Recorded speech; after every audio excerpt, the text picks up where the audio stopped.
Hello,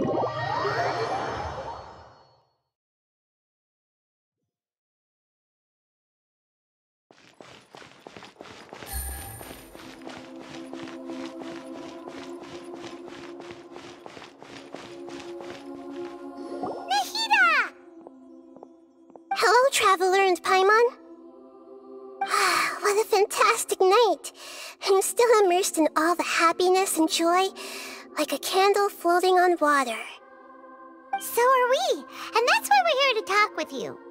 Is there anything you want to know?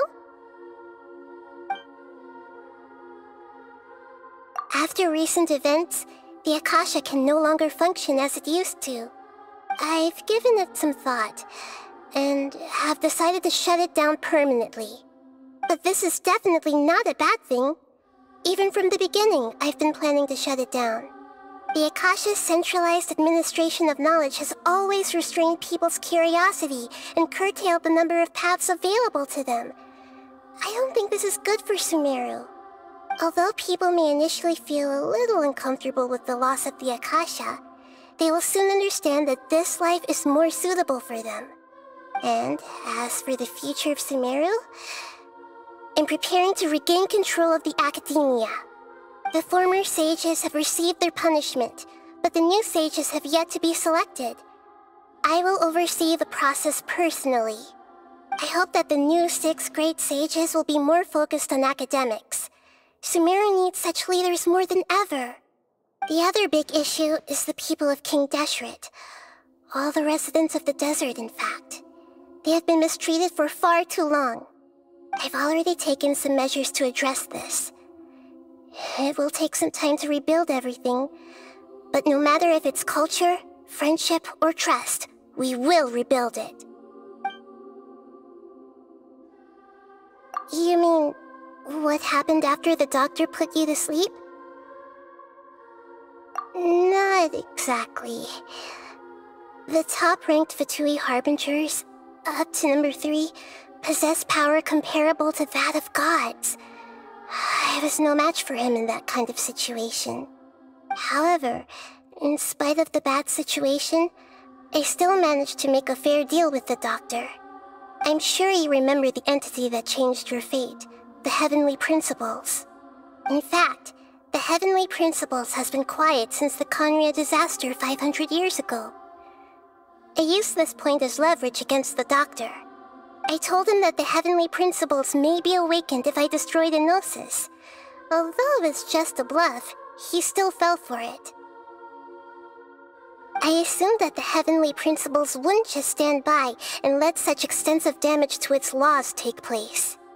And as for what I exchanged for the Gnosis, the exchange served as both punishment for the doctor, as well as a boon of new knowledge that I couldn't refuse as the God of Wisdom. He's still in a coma. I've hidden him like how one would hide a feather. I know you have many misgivings about him, but as someone who had become a god, he has retained a number of very useful features. Don't worry, I'll keep an eye on him and make sure he doesn't do any evil. In addition, there are still some mysteries left in him. Some things may be very clear from my perspective, but he is still yet to understand them himself. His future will be determined by fate.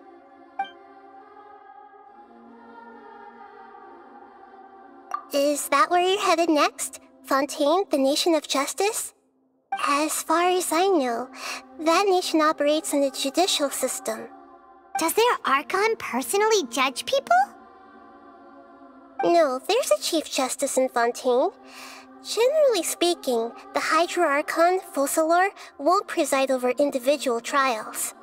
However, even then, Focalor will still make herself present at just about every trial. It seems that she just likes to immerse herself in that sort of atmosphere. As Archon, she still reserves the right to influence the final verdict. Anyway, let's just say she's got, a very unique personality. Are you sure? Isn't there something else you haven't asked about yet? Huh? You mean... About your sister. While you were resting at Gandharvaville, I took some time to perform an Irminsul search for information on your sister. Yeah, isn't Irminsul a repository for all the information and memories of Teyvat? So there shouldn't be anything on him or his sister. This is true in your case. Irminsul indeed does not have any information on you. However, there must be something different about your sister. Because, as it turns out, the world has recorded information on her after all. What? There is only one possible explanation. She belongs to this world.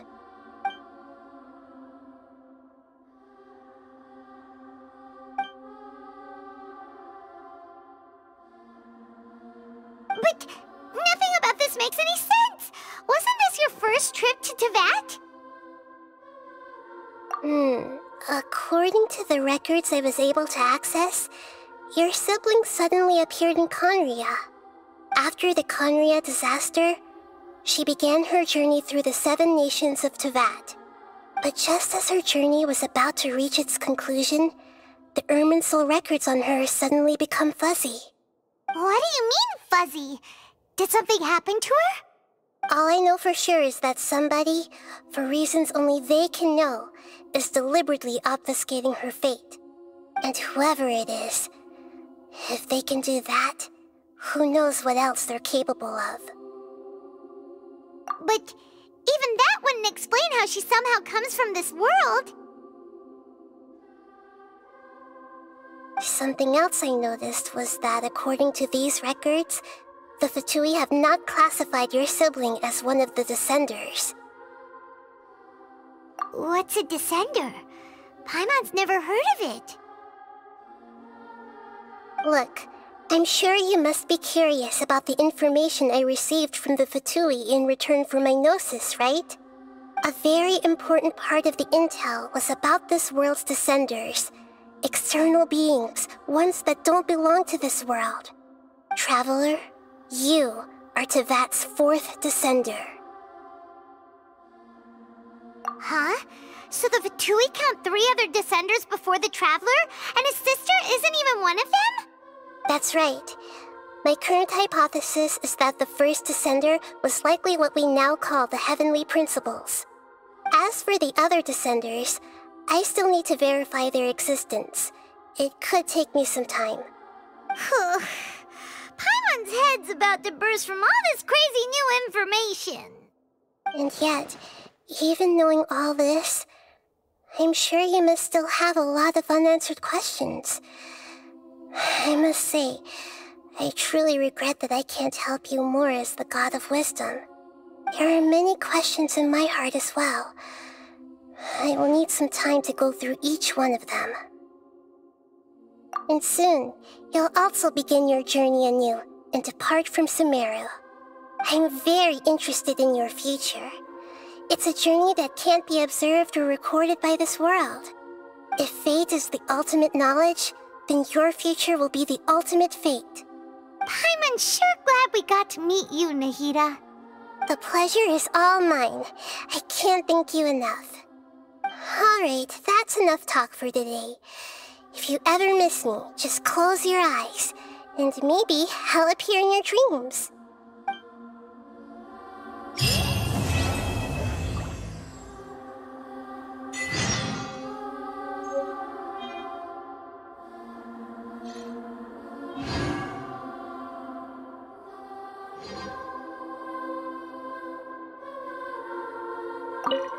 Is there anything you want to know?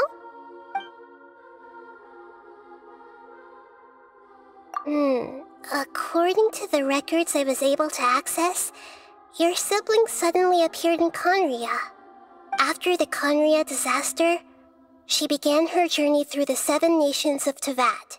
But just as her journey was about to reach its conclusion, the Irminsul records on her suddenly become fuzzy. What do you mean, fuzzy? All I know for sure is that somebody, for reasons only they can know, is deliberately obfuscating her fate. And whoever it is, If they can do that, who knows what else they're capable of. But even that wouldn't explain how she somehow comes from this world. Something else I noticed was that according to these records, the Fatui have not... What's a descender? Look, I'm sure you're a very important part of the Int-Traveler. You. Huh? So the Fatui count the... That's right. As for the other Descenders... And yet, even knowing all this, there are many questions in my heart as well. And soon, you'll also begin your journey anew and depart from Sumeru. I'm very interested in your future. If fate is the ultimate knowledge, then your future will be the ultimate fate. I'm sure glad we got to meet you, Nahida. The pleasure is all mine. I can't thank you enough. Alright, that's enough talk for today.